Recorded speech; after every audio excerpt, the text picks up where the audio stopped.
वो कॉकरोच जनता पार्टी आई है, नई नई बनी हुई है। क्यों लोग जुड़े हैं उससे? क्योंकि उनको पता है कि हमारे पास में जो रूलिंग पार्टी है, जो गवर्नमेंट में बैठी है, हमको वो चीज पता है कि वो हमारे लिए कुछ नहीं कर रही है। और ऑपोजिशन में भी जो लोग हैं उनको उनसे भी कोई उम्मीद नहीं है, तभी तो उन्होंने पार्टी बनाई ना। वरना सवाल किया जा सकता था राहुल गांधी से। राहुल गांधी जी आके बोल देते हैं लोगों के बीच में कि वोट चोरी हो रही है, ये चीज हो रही है। आप उसका सॉल्यूशन क्यों नहीं बता रहे हो? सॉल्यूशन बताओ ना। सवाल तो हम लोगों को भी पता है, प्रॉब्लम तो हमको भी पता है क्या है। तो मान रहे हैं ना मोदी जी तो है ही गलत, हम कब बोल रहे हैं? रणनीति की कमी है, बिल्कुल है।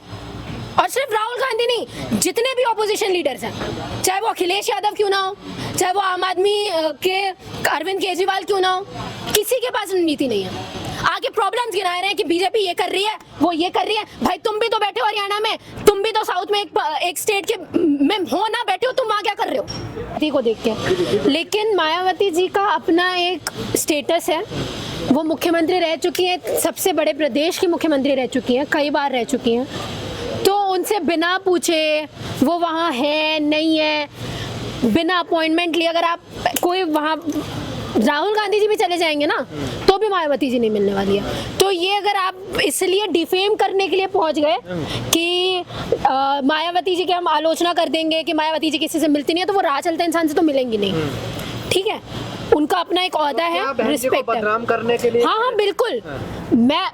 अगर आपको कुछ नहीं मिल रहा है, कोई मुद्दा नहीं मिल रहा है, तो आपने पर्सनल आलोचना करने के लिए आप वहाँ पहुंच गए, जिसका कोई सेंस बनता नहीं है। ठीक है, आप आलोचना करिए कि वो काम क्यों नहीं कर रही है, क्या नहीं कर रही है, सारी चीजें, लेकिन पर्सनली ये वो किसी से मिलती नहीं है, ये नहीं करती है, इस वजह से अगर आप वहाँ आलोचना करने पहुंच रहे हैं, तो आई डोंट थिंक सो कि कोई बहुत बड़ा पॉलिटिकल एजेंडा लेके आप वहाँ पहुंच गए या कोई स्टंट कर रहे हैं पॉलिटिकल।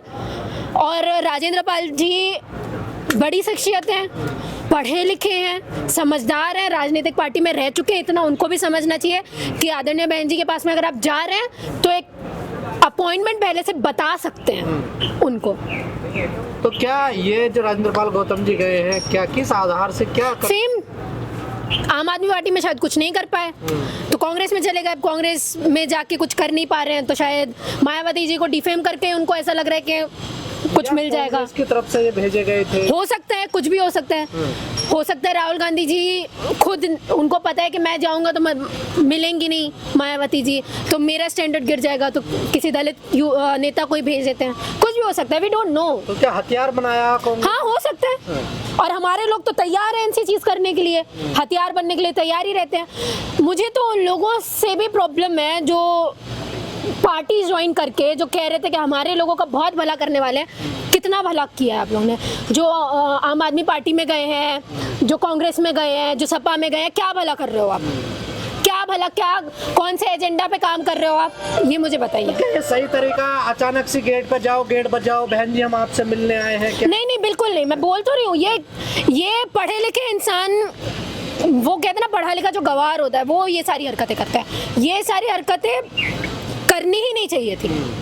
और एक ऐसी सुपीरियर पोजीशन में जाके, जब आप पूरे SC ST विंग को रिप्रेजेंट कर रहे हो, आपको पोजीशन दी गई है, एक पोजीशन होल्ड कर रहे हो आप, उसके बाद आपकी तरफ से ये सारी चीज़ें हो रही हैं, तो ये सवालदेह स्थिति है, सवाल करना चाहिए। और जितने भी लोग हैं, पार्टी के भी लोग हैं, उनको भी सवाल करना चाहिए, जो आज दलितों के हक हकूक की बात कर रहे हैं ना दूसरी पार्टीज में जाके।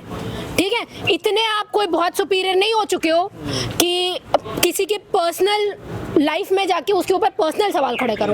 राजनीतिक सवाल आप बिल्कुल खड़े कर सकते हैं, हम भी मानते हैं, हम भी करते हैं। हम भी ये चीज़ बोलते हैं मायावती जी ने जो चीज़ अब नहीं करी, क्यों नहीं करी, ग्राउंड पे आना चाहिए, लेकिन उनको पर्सनली डिफेंड करने की आदत हम नहीं करते ना, ये चीज़ें तो हमने नहीं की। अगले साल चुनाव भी हैं क्या? हाँ, हो सकता है, इसलिए राजनीति कर रही है सपा को कुछ। अरे निकलो ना यार, ग्राउंड पे निकलो ना, निकलना चाहिए ना ग्राउंड पे। कांग्रेस को किसने मना किया है? आप एक बात बताइए, अभी वो कॉकरोच जनता पार्टी आई है, नई नई बनी हुई है, क्यों लोग जुड़े हैं उससे? क्योंकि उनको पता है कि हमारे पास में जो रूलिंग पार्टी है, जो गवर्नमेंट में बैठी है, हमको वो चीज़ पता है कि वो हमारे लिए कुछ नहीं कर रही है। और ऑपोजिशन में भी जो लोग हैं उनको उनसे भी कोई उम्मीद नहीं है, तभी तो उन्होंने पार्टी बनाई ना। वरना सवाल किया जा सकता था राहुल गांधी से। राहुल गांधी जी आके बोल देते हैं लोगों के बीच में कि वोट चोरी हो रही है, ये चीज़ हो रही है। आप उसका सॉल्यूशन क्यों नहीं बता रहे हो? सॉल्यूशन बताओ ना। सवाल तो हम लोगों को भी पता है, प्रॉब्लम तो हमको भी पता है क्या है। आप कह रहे हैं विपक्ष बेकार है? बिल्कुल है। मैं आपको बताऊं मोदी जी के पास में एक बहुत अच्छी स्थिति क्या है। मोदी जी ऐसे टाइम में प्रधानमंत्री बने हैं जब सारी एजेंसीज उनके अंडर में है, पूरी मीडिया उनके अंडर में है और ऑपोजिशन ऐसा कोई काम नहीं कर रहा है। ऑपोजिशन इंडिया अलायंस बनाता है लेकिन वो खुद एक साथ में नहीं है। ऑपोजिशन इंडिया अलायंस बनाता है लेकिन बंगाल में अलग अलग लड़ रहा है। काटे गए ना वोट्स, क्या हुआ, कौन करेगा सवाल। लोगों को ये चीज़ लग रही है बीजेपी से परेशान होकर लोग कांग्रेस को वोट दे देंगे। राहुल गांधी जी की बहुत बड़ी गलतफहमी है, ऐसे नहीं होने वाला। लोग इतने बेवकूफ़ नहीं है जब लोगों को यही नहीं पता है कि हमारे पास में ऑपोजिशन का एक लौता चेहरा कौन है, क्या करने वाला है। भाई हम तो मान रहे हैं ना मोदी जी तो हैं ही गलत, हम कब बोल रहे हैं। रणनीति की कमी है, बिल्कुल है।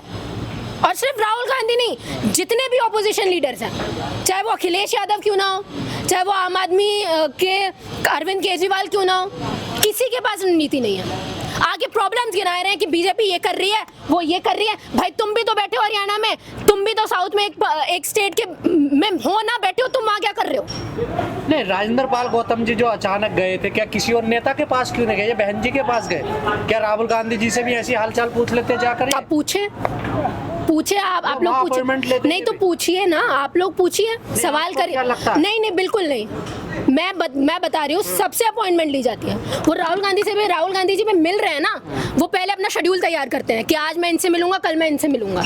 सबके प्रॉपर गौतम जी क्या ऐसे मिल जाते हैं? नहीं बिल्कुल नहीं, वो मैं ठीक हो नहीं वो सब अपॉइंटमेंट से मिल के जाते हैं। लेकिन क्या है अपने लेना क्यों भूल गए? क्योंकि देखिए खुद गलती तो देखो कहीं ना कहीं बेंच की भी गलती है सर, है ना। उन्होंने अपना जो पॉलिटिकल जो करियर उनका है, जैसे उनको स्टैंड करना चाहिए वैसे नहीं किया। थोड़ी बहुत गलती उनकी भी, हम भी मानते हैं। लेकिन आप आजकल ट्रेंड बना फिर रहा है कि दलित नेताओं को गाली दो और फेम मिल जाएगा। दलित नेताओं से सवाल करो, दूसरी पार्टीज में जाओ तो लोग बहुत हाइप क्रिएट कर रहे हैं क्योंकि दलित नेता कुछ कर नहीं रहे। तो राजेंद्र पाल जी भी उस रेस में पीछे तो है नहीं, वो भी ये सोच रहे हैं कि अरे हम भी कर लेते हैं, क्या पता हम आने वाले टाइम में हम लोगों को बड़ी पोजीशन मिल जाए कांग्रेस पार्टी में। आप भी कॉकरोच पार्टी का समर्थन कर रही हैं, क्यों कर रही हैं? आप भी कॉकरोच स्थिति बिल्कुल। जब सीजीआई बोल देता है कि हमारा यूथ सवाल कर रहा है सरकार पे, आरटीआई कर लेता है, मैं भी तो यही कर रही हूँ ना, मैं भी तो सवाल कर रही हूँ ना, मैं भी हुई कॉकरोच, मैं भी हुई ना। भाई हमारे यूथ को, जो पढ़ा लिखा यूथ है, जो सवाल करना जानता है, राइट टू इन्फॉर्मेशन उसको है, वो सवाल कर रहा है, आप उसको कॉकरोच बोल रहे हो, क्यों? तुम्हें सवाल हजम नहीं हो रहे ना। जिस इंसान ने पार्टी बनाई है वो तो अमेरिका में बैठा हुआ, तो आपका क्या भला करेगा? देखिए मैं ये नहीं बोल रहा हूँ किसने बनाई किसने नहीं, ये सोच है, पॉलिटिकल पार्टी नहीं है और पॉलिटिकल पार्टी बननी भी नहीं चाहिए क्योंकि उसके लिए बहुत एक्सपीरियंस रहता है। दूसरी बात आप ये भी सोचिए, जब से उस इंसान के बारे में ये चीज़ पता चली है कि वो दलित है, लोग उसके ऊपर ये भी क्लेम करें कि दलित है, अब अंबेडकर के बारे में बात करेगा, ये करेगा, क्या कहते हैं वो पेगविन है, ये तमाम चीज़ों के बारे में वो बात कर रहे हैं। तो आप सोचिए जातिगत जो स्थिति है हमारे देश की, जातिगत भेदभाव है कुछ रूट लेवल तक है। कल तक जो लोग उसको फॉलो कर रहे थे अब उसकी जाति के पीछे पड़े हैं। कौन है? अरे बैठा है वहाँ पे, क्या हो गया? सवाल तो जेन्युइन किया ना, सवाल तो उसने जेन्युइन किया ना। वो ये तो नहीं बोल रहा मैं पॉलिटिकल पार्टी बना रहा हूँ, वो सवाल खड़े कर रहा है। आप बनाइए, आप उतरिए ग्राउंड पे, आप सवाल करिए राजनीतिक पार्टी से। आज के टाइम में अब आप सोचिए कि ना यूथ को रूलिंग पार्टी के ऊपर भरोसा है ना ऑपोजिशन पार्टी के ऊपर भरोसा है, तो वो अपना फोरफ्रंट स्टेब्लिश कर रहा है कॉकरोच जनता पार्टी के थ्रू, सवाल कर रहा है। और मैं ये चीज़ बोल रही हूँ, सोशल मीडिया सर एक ऐसा हथियार है। आपने नेपाल को देख लिया कि सोशल मीडिया बैन करने की वजह से सारा यूथ सड़कों पर निकला था। आज वो हथियार है हमारे पास में। ये कॉकरोच जनता पार्टी जो है ना, भारत में संविधान है ना, देखिए यहाँ तो, नेपाल जैसी स्थिति थोड़ा ही हो सकती है। नहीं हो सकता, कानून नहीं तो कानून में है ना कि आप राइट टू फ्रीडम है ना कानून में, कि वो सोशल मीडिया पे अपने सवाल खड़े कर सकते हैं। लोग कर रहे हैं वो चीज़, कॉकरोच जनता पार्टी भी यही कर रही है। और मैं तो ये बोल रहा हूँ, ये करना चाहिए कि हर बीजेपी नेता, हर ऑपोजिशन लीडर जो बैठा हुआ है संसद में, उनके पोस्टरों के नीचे जाके सवाल करो, उनका रिपोर्ट कार्ड मांगो कि तुमने ये चीज़ बोली थी, तुम नहीं कर रहे हो। ये सर साइकोलॉजिकल असर डालता है। राघव चड्ढा को देखा ना, फॉलोअर गिरते जा रहे थे उसके सोशल मीडिया पे, तो बॉट फॉलोअर्स खरीदने लगा था क्योंकि उसको पता था कि मेरी इमेज के लिए खतरनाक है। तो ये चीज़ करोगे, हथियार अधिकार है, कर सकते हो। तो क्या ये जो हो रहा है कॉकरोच पार्टी लेकर ये युवा जो ये अभियान चला रहे हैं, क्या इससे सरकार भी डरी हुई है? बिल्कुल डरी है, तभी तो ट्विटर हैंडल उनका बैन कर दिया, ब्लॉक कर दिया। और क्या कहते हैं, अभिजीत जो है उसका पर्सनल इंस्टाग्राम अकाउंट को भी उन्होंने हैक करने की कोशिश की है। तो डर तो है, सरकार को डर जर्नलिस्टों से होता है, सरकार को डर ऑपोजिशन वाले लोगों से होता है, सरकार को डर दूसरे एजेंसी से होता है, तो सबको खरीद लेती है। सरकार को इतना डर है कि जो इन्फ्लुएंसर्स हैं उनके सोशल मीडिया अकाउंट्स बंद किए जा रहे हैं, तो इसने तो इतनी बड़ी मुहिम छेड़ दी।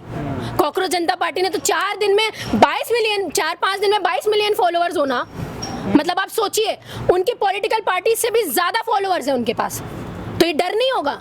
मोदी जी सवाल करने से कितना डरते हैं आपको पता है ना, नॉर्वे में देख लिया ना आपने। जिस इंसान को रिपोर्टर्स के सवाल देने से डर लग रहा है वो युवाओं के सवाल झेलेगा? सवाल ही पैदा नहीं होता। कुछ ना कुछ तो करेंगे वो। गलत समय पे पत्रकार सवाल पूछ रहे हैं। गलत समय आपका कौन सा सही होता है? 12 साल में आपने कौन सा अपना पर्सनल ऐसे प्रेस कॉन्फ्रेंस करी है? आप मुझे बताइए, की है आपने 12 साल में प्रेस कॉन्फ्रेंस? नहीं की ना। एक बार की थी अमेरिका में, जिसका क्रेडिट अमेरिका ने लिया था, लाइव आपने सवाल जवाब किए थे, उसमें भी सबरीना सिद्दीकी ने जब सवाल किए कि आपके देश में मुसलमानों की स्थिति इतनी खराब है, क्यों है, आप जवाब दीजिए, तो अपने लोकतंत्र के ऊपर बताने लगे कि हमारा लोकतंत्र इतना अच्छा है, देखिए, और उसके बाद इनका IT सेल ट्रोल कर रहा होता है सबरीना सिद्दीकी को। ये तो हालत है। हेले को भी यही किया ना, नॉर्वे के पत्रकार के साथ भी यही किया आपने।